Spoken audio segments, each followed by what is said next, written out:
So we introduced the section, Start with Heart, by reading a quote from one of our authors, Ron McMillan.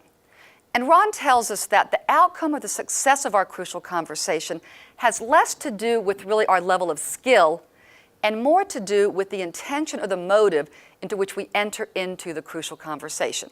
So it's important that you understand what we mean by motives. I'd like you to think about motives as a choice that you have as you enter the crucial conversation, as you plan on the crucial conversation, as you're working on yourself first.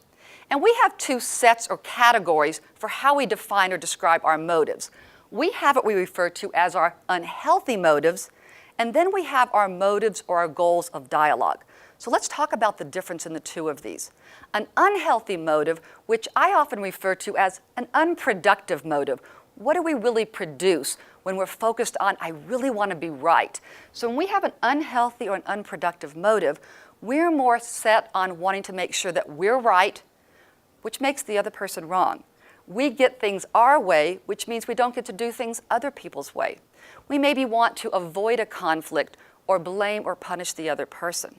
Now, why do you think I refer to these as unproductive? Yeah. I imagine this at the end of the day. You've just come home from a busy day at work and you're sitting down to have a dinner and your dinner partner says, "So, how was your day? What'd you do today?" "Well, let me tell you, I was right 3 times, I blamed 2 people, and I avoided 2 conflicts." How much did you really produce during that day? So I'd like you to think of these as unproductive motives. Now, on the other side, we have a choice to choose to have a motive of dialogue, which, as you might guess, I'm going to refer to as being a more productive goal. And that's where we can look at the situation and we can spend our time trying to learn why the other person sees this differently. What is it that they know that we may not know? What experience have they had that we may not be aware of? Maybe we want to focus particularly on producing results or strengthening the relationship. If you recall the last video we saw in Get Unstuck, we saw Michelle and Bruce end with a very productive dialogue. And at the end of that video conversation, they were able to have produced results. They were able to talk about and resolve their impossible task. And they were also able to plant some seeds for strengthening their relationship. If you remember, they made an agreement about future expectations. In the future, they would both stick to the plan. And this is what it looks like when we're able to choose a more healthy motive.